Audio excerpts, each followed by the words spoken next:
This is a lineup of ramps that I had planted in here. That was a single bulb 2 seasons ago. That single bulb divided into 2 last year, and now it's divided into 4 this year. There's another one with 4, but there is some variability. We got lots of 4s. Oh, here's a 5er. Oh, that's a 5er too. That's pretty cool. There's one with only 3. That I'm assuming I had a bulb here, but nothing's come up here, so 1 failed. There's one with only 2. Here's one with only 1. So that's pretty interesting. 3, 2. Here's a 5er. 4, and then these ones underneath this currant bush are small, competing with the stinging nettle too. I should cut some of that off, make some tea. But you can see how smaller these are because it's underneath this bush. That's got 5 there too. 1, 2, there's 6 in that one. This one's 5.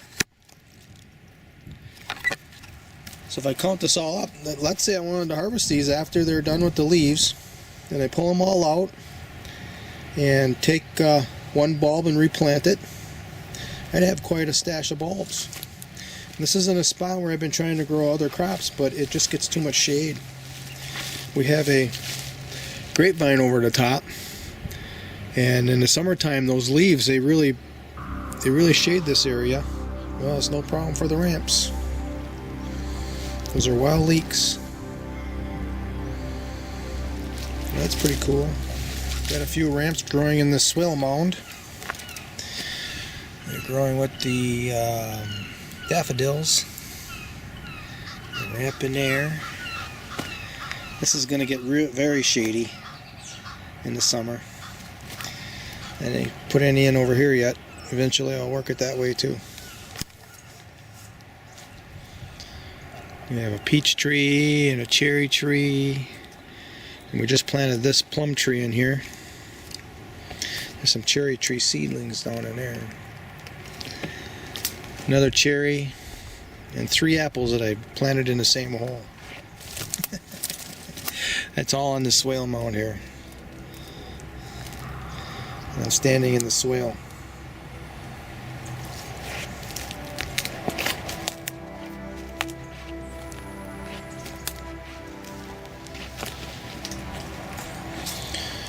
Currant has an understory.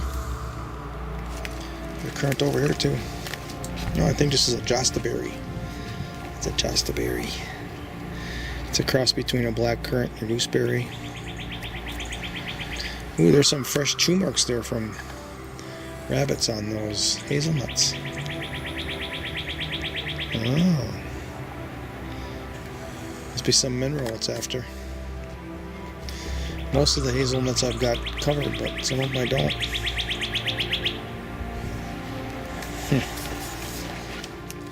More ramps growing in the shade of these jostaberries here. Quite a few of them here.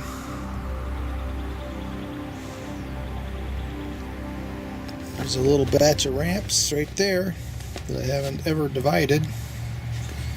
There's another one here. This year I've definitely divided. There's a little batch of ramps. And that's swale mound. This whole mound should get them because this is a pretty shady area. This is the original planting of ramps here. This is probably one I haven't divided before. And everywhere you see a single one, those are all batches that I had divided.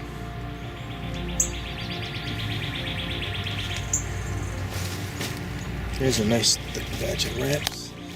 When you see them in the forest often, this is what they're like, just a thick carpet of them.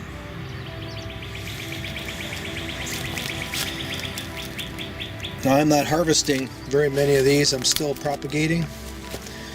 It's one of those things where if I don't need to harvest any, I won't. And I'll just keep growing, since I have area, lots of space for ramps because they'll grow in the shade. And actually they're growing in the sun now because the trees haven't leafed out yet. But because of that, that's a crop that I can propagate, and the only time I really want to eat them is if I have to, or I run out of room. That's my idea. These here are garlic mustards. These are good to eat. I pick one that hasn't been chewed on. I eat them right here. I'm getting an overabundance of them, but that's okay because when I start my composting, these pull out by the roots real easy, and they make great compost.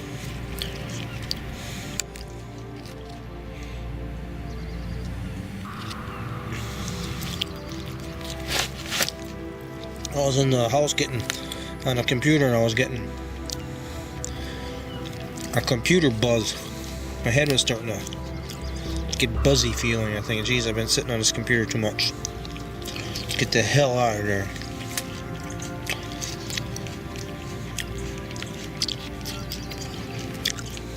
How did I get so addicted to that thing? I don't know. This magnificent bright little plant is a hagobo. And I'm waiting to get a little bit taller. But you can eat these stalks, you can eat the leaves too. But the stalks are what I'm after. They taste like celery. I get them a little bit bigger, and I'll start taking them. You take them on the outside, and then the inside ones will grow and take their place, and you can take those. And then sometime when it starts getting warm, like in the May, then they get tough and stringy. They're not easy to eat anymore. But I can tell that's not wild because it's such a light color. The wild ones are dark green. And this one here's been on the property for, geez, I think it's been a couple years. I didn't know they lived more than 2 years, but or else it reseeded itself in the same spot. Another little one growing right here. This is my path through the prototype food forest, and I'm just starting to plant ramps in between the daffodils here. There's two right there. If you plant them before they leaf out, then they'll leaf out for the year. But if you let them get big leaves and try to transplant them, then they die back. They'll come back the next year, but they won't divide. So I got to this far right now. That's all I got. At some point, I'm going to have this whole path filled with daffodils and ramps. So you don't see none on the ground. It's going to just be a sea of green in the spring. Along with the rhubarb. Got to have some rhubarb. Magnificent rhubarb.